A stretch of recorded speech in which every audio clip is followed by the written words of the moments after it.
the threat landscape. As you can see, data breaches have been happening pretty regularly. And here are data breaches that have happened across the last couple of months. Of course, most people say, I do not have data that's important for someone to steal. But all companies have important information to them. It might be customer lists, product pipelines, confidential or proprietary information. And keep in mind, this list here are companies that announced that a data breach occurred. Some companies do not know they were breached, and some companies do not tell anyone that they were breached. There are lots of small companies out there that have no idea that they're supposed to report things or that there's supposed to be protections in place. And now, with more and more companies adding a mobile workforce, you don't just need to worry about external threats. You need to also worry about internal employees losing devices or stealing data themselves prior to going to another corporation. So why are these data breaches happening? So the Ponemon Institute does a study every year, and they look into the root causes of data breaches. And what they found is that 52% of data breaches could be avoided and were not due to any malicious activity at all. Process failure, so you're aware, means that basically someone bought an encryption solution and they never deployed it. They never got around to it. It wasn't high on their priority list. Or they deployed encryption and it was too complicated for their end users, so they removed it.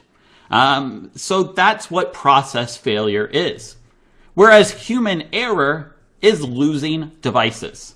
So it's those employees who get devices stolen or lost, and they're not really sure where they lost it. Most people think that devices are getting stolen or lost from a coffee shop or the airport. But when they looked into data breaches, they noticed that most data breaches were happening from their own work area. Secondary, vehicle, their own vehicle. So people are stealing these devices or losing these devices when they're at places that they think are safe and protected. Here is what the malicious breaches category looks like. So we saw that it was about 52% of all data breaches, but if you break down that malicious category into different components, this is what we see. About 59% of it's malware and 23% is hacking. And most people, when they think of hacking, is they think of this overly complicated computer expert breaking in and using zero-day threats. That's not true. In fact, the majority of hacking was simple. What that means is simply guessing people's lost, stolen, default passwords. So people don't have good password policies in place, and people are exploiting that. Or your data was stolen from a previous data breach, and then they use that data somewhere else because you never changed your password or credentials at all. The other problem with passwords is, do these questions exist on your Facebook account? Do people know what city you grew up in, what your dog's name is, what high school you attended?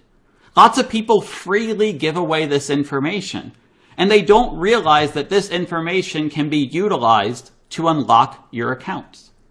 Because lots of websites out there, if you forget your password, it asks you questions.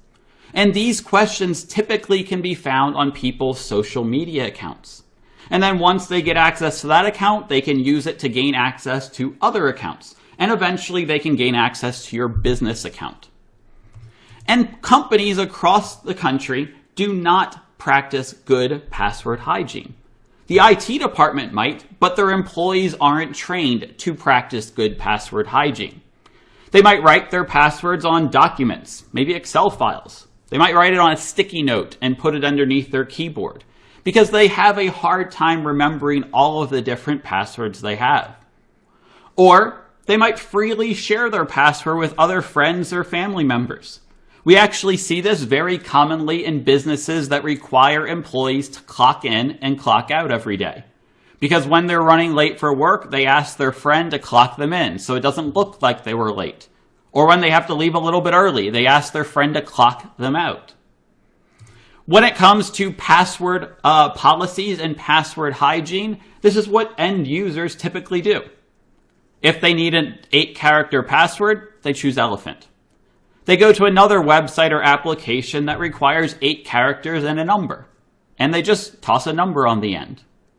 Then one number and one symbol. Let's throw an exclamation point on the end. And then finally a capital letter. So these passwords really aren't getting any more complicated, because I can find this elephant password, go to a website that requires a number, and just toss a number on the end and try it out. Or when it comes to changing passwords every 90 days, this is what we find users do. They use the first number and then the first symbol, then keep going through the list in order to make it so that they don't have to remember a brand new password at all. So what tends to happen with these data breaches is that passwords are sometimes extracted. So if I were to steal that elephant password, I could go to other websites and try out all of the different variations, because it's very easy to try all of the different alternative options, symbols, numbers, capitals, and so forth. And computers and software that hackers utilize can carry out these tasks in fractions of a second. And a great resource to have and let your staff know about is this website here, which currently checks around over 79 websites and over 284 million compromised accounts. And we're telling people and we're letting people know that you should treat your passwords kind of like a credit check. You need to keep making sure that your passwords have not been compromised, and if they have, make sure to change them completely. Don't just change the number or the symbol or the capital. Change the entire thing so that you can stay safe. So another polling question. Do you currently have an encryption or two-factor authentication system in place? We have a couple of different options here. Maybe you just have encryption. Maybe you have two-factor. Maybe you don't have either. Or maybe you're a company that's looking to acquire one in the next 6 months or in the next year. Or maybe you're not interested in the solution at all. And I'll give you a couple seconds to answer that poll, then we'll be able to see the results of it.